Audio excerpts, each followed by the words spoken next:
Students, welcome you all to my channel study with Rachna Verma. और आज जो हम वर्कशीट करने जा रहे हैं वो है 41। विषय है आपका गणित, क्लास 9th है। और यहाँ पर बच्चों आपको अपना नाम लिखना है, यहाँ पर आपको अपने टीचर का नाम लिखना है और जो डेट है वो आपकी है 7 अक्टूबर 2020।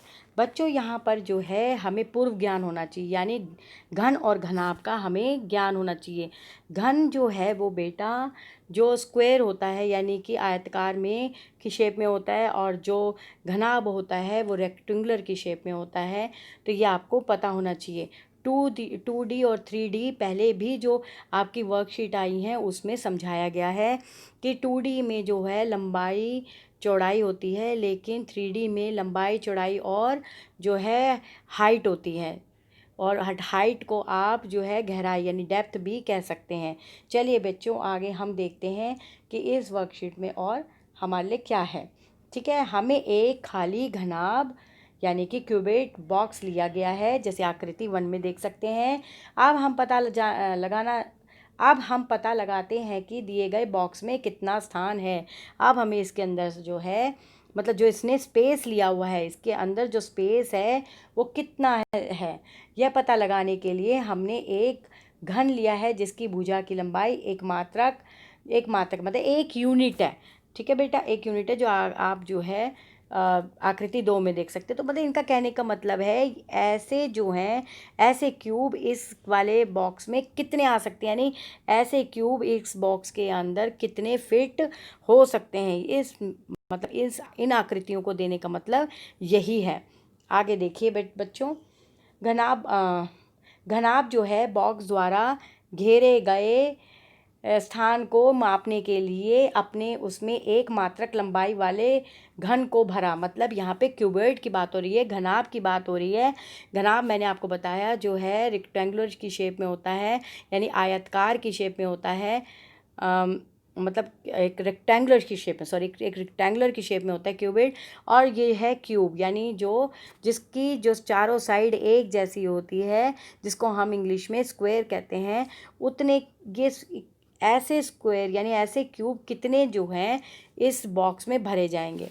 तो बेटा क्या आप पता लगा सकते हैं कि बॉक्स को पूरी तरह से भरने के लिए कितने घनों की आवश्यकता होगी। तो यहाँ पे देखिए ये एक जो है कार्टून सा है और वो क्या सोच रहा है, मैं बता सकता हूँ सर।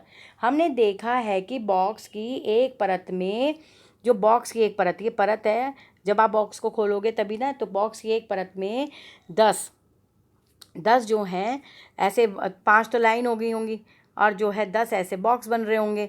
ठीक है, तो इस तरह से 10 जो है और ब्रैकेट में 5 गुणा में 2 घन है यानी क्यूब है। इसकी पूरी तरह से भरने के लिए हमें ऐसे 3 परतों की आवश्यकता होगी, यानी 3 परत की आवश्यकता होगी। परत तो ऐसे ही होती है ना। तो फिर आगे देखिए,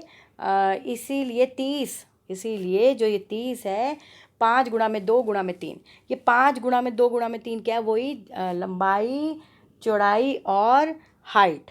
ठीक है, घन की आवश्यकता होगी। तो ये आ गया आपका 30, 5 गुणा में 2 गुणा में 3।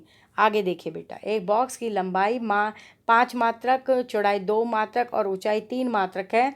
अतः बॉक्स द्वारा घेरे गए स्थान में 30 घन आएंगे। यहाँ पर जो है 30 घन यानी कि 30 क्यूब आएंगे।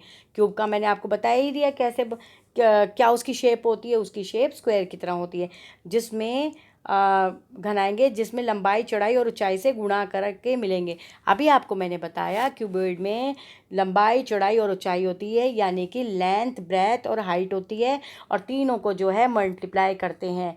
यहाँ पे हो गई आपकी लंबाई चौड़ाई और आपकी ऊंचाई। ऊंचाई को बेटा गहराई भी कहते हैं। ठीक है, अगर आप क्यूब की बात करते हैं, अगर मान लो आपको आयतन क्यूब का निकालना है, तो side multiply by side multiply by side. Side को कहते हैं बेटा भुजा। भुजा गुणा में भुजा गुणा में भुजा। ठीक है, समझ गए आप। भुजा ये मतलब इस तरह से द्वार से मैं आपको करके बता देती हूँ। वो तो खैर नीचे भी लिखा हुआ है, मैं आपको थोड़ा समझा रही थी कि साइड जो हमारा स्क्वायर होता है तो उसकी शेप जो होती है, मतलब चारों जो साइड होती है यानी चारों भुजा एक जैसी होती है। और जो आपका क्या कहते हैं, रेक्टेंगुलर शेप होती है, उसमें लेंथ और ब्रेथ एक जैसे होते हैं, और यहाँ पर मतलब सॉरी, यहाँ पर दो जो साइड्स होती हैं अपोजिट साइड इक्वल होती हैं, और जो दो साइड्स होती हैं वो इक्वल होती हैं। तो ये हमारे दो शेप होते हैं। तो क्यूबॉइड इस शेप का होता है और क्यूब जो है इस शेप का होता है। खैर इतना चौड़ा नहीं होता क्यूबॉइड, ये तो मैं आपको थोड़ा समझाने के लिए बता रही हूँ। थोड़ा इस शेप में होता है, ना वो स्क्वायर होता ना वो रेक्टेंगुलर होता है, थोड़ा चौड़ा इस तरह से, थोड़ा सा ऐसे होता है। तो ये आपकी शेप है। ठीक है बच्चों, आगे देख लेते हैं। आगे प्रश्न है आपका कि अब यहाँ पे पहले पढ़ लीजिए कि ठीक है, किसी वस्तु द्वारा घेरे गए स्थान की माप उसकी आयतन कहलाती है, यानी वॉल्यूम कहलाती है। कोई भी स्थान जो है जगह घेरता है, आपको पता है। अगर आप भी कहीं पर बैठेंगे तो भी आप जगह को घेरेंगे। कोई मेज़ रखी है, कोई कारपेट रखा है, कोई ऐसी चीज़ जो जगह घेर रही है, तो उसके माप को हम जो है आयतन कहेंगे, यानी वॉल्यूम कहेंगे।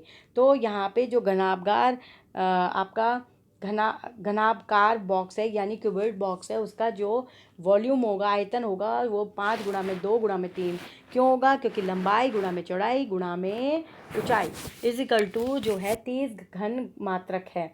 अब आगे देखो बच्चे, हमें घनाभकार और घनाभकार वस्तुओं का आयतन ज्ञात करना है। तो हम कैसे करेंगे? मैंने आपको ऊपर ही समझा दिया था मल्टीप्लाई करके।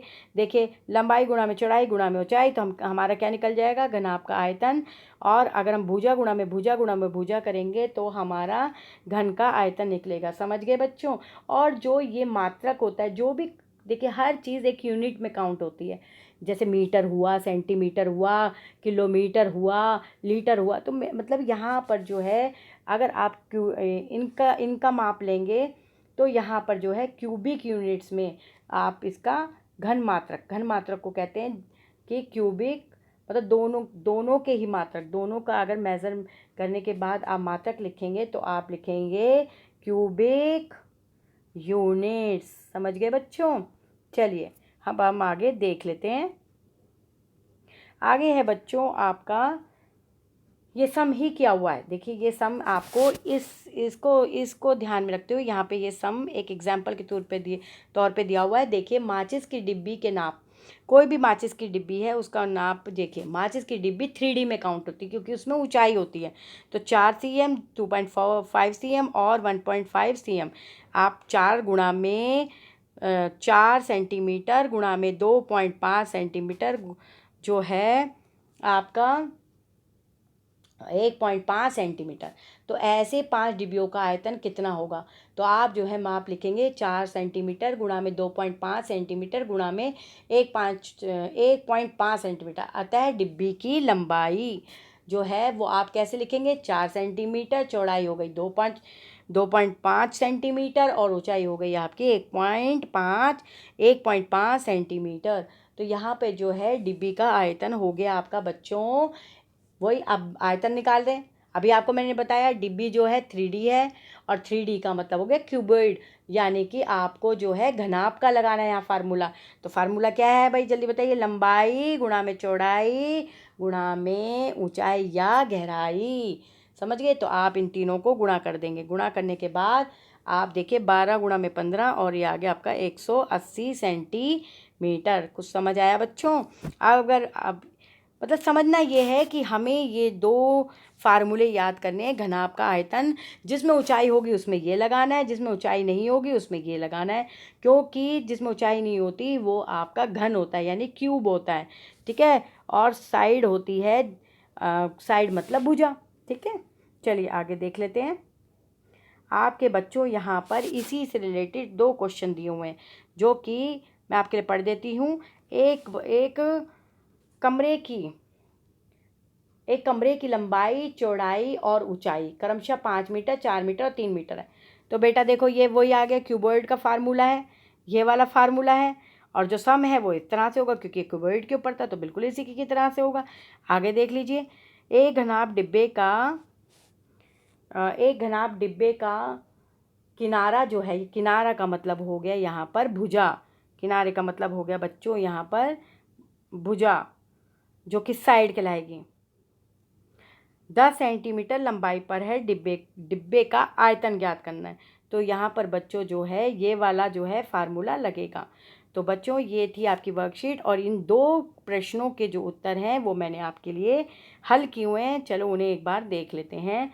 ये देखिए बच्चों, ये रहे आपके प्रश्नों के उत्तर। मैं इसको थोड़ा सा छोटा करके आपके लिए यहाँ पर दे देती हूँ। दिख रहे हैं आपको बच्चों?